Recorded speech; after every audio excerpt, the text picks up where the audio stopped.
we have schools because we hope that someday when children have left schools that they will still be able to use what it is that they've learned.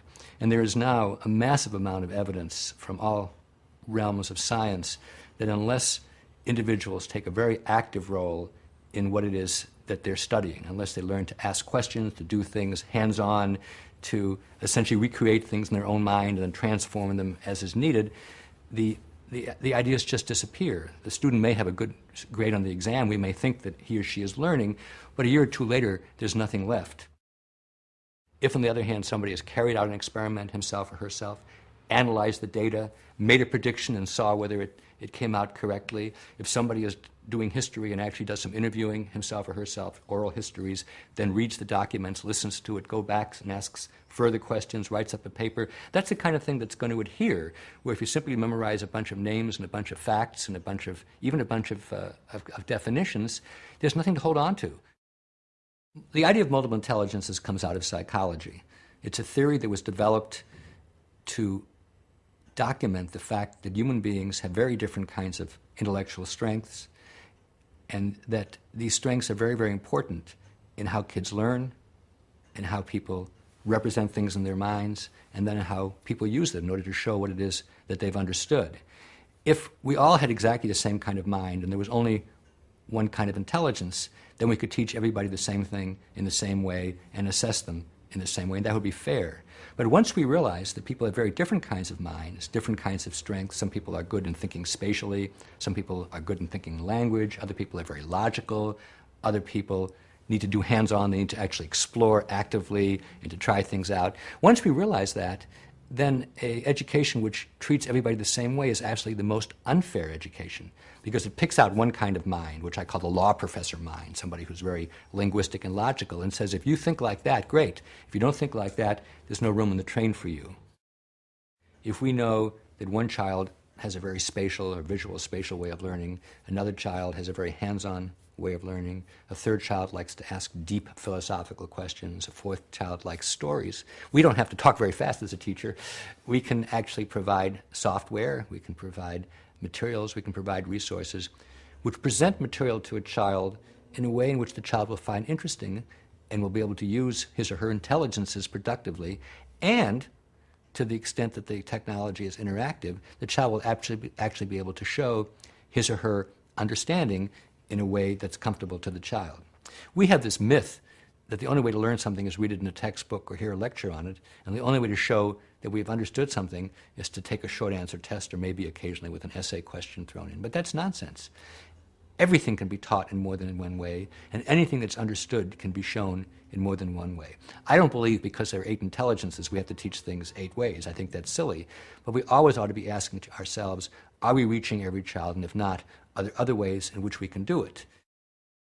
I think that we teach way too many subjects and we cover way too much material, and the end result is that students have a very superficial knowledge, as we often say, a mile wide and an inch deep, and then once they leave school, almost everything's been forgotten. And I think that school needs to change to have a few priorities and to really go into those priorities very deeply. So let's take the area of science. I actually don't care if a child studies physics or biology or geology or astronomy before he goes to college. There's plenty of time to do that kind of detailed work. I think what's really important is to begin to learn to think scientifically, to understand what a hypothesis is, how to test it out and see whether it's working or not. If it's not working, how to revise your theory about things. That takes time. There's no way you can present that in a week or indeed even in a month. You have to learn about it from doing many different kinds of experiments, seeing when the results are like what you predicted, seeing when they're different, and so on.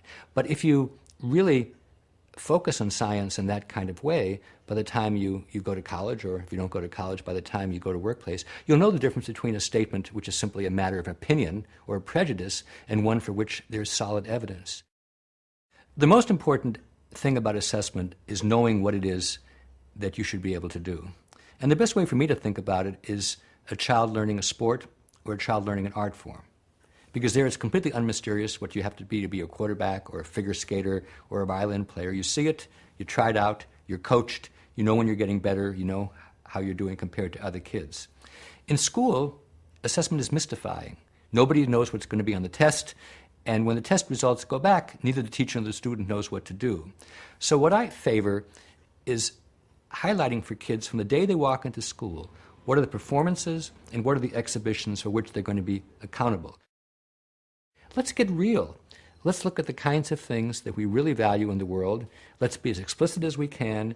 Let's provide feedback to kids from as early as possible, and then let them internalize the feedback so they themselves can say what's going well, what's not going so well. I'm a writer, and initially I had to have a lot of feedback from editors, including a lot of rejections. But over time, I learned what was important. I learned to edit myself, and now the feedback from editors is much less necessary. And I think anybody as an adult knows that as you get to be more expert in things, you don't have to do so much external critiquing. You can do what we call self-assessment.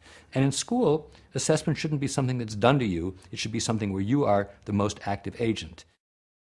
I think for there to be long-standing change in American education that is widespread rather than just on the margins, first of all, people have to see examples of places which are like their own places where the new kind of education really works, where students are learning deeply, where they can exhibit their knowledge publicly, and where everybody who looks at the kids says, that's the kind of kids I want to have. So we need to have enough good examples.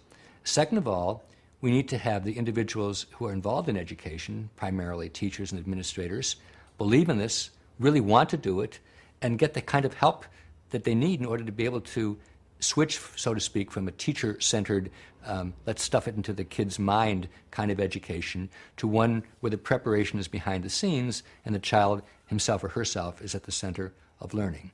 Third of all, I think we need to have assessment schemes which really convince everybody that this kind of education is working. It does no good to have child-centered learning and then have the same old multiple choice tests which were used 50 or 100 years ago. Finally, I think there has to be a political commitment which says that this is kind of education which we want to have in our country and maybe outside this country for the foreseeable future. And as long as people are busy bashing teachers or saying that we can't try anything new because it might fail, then reform will be stifled as it has been in the past. For more information on what works in public education, go to edutopia.org.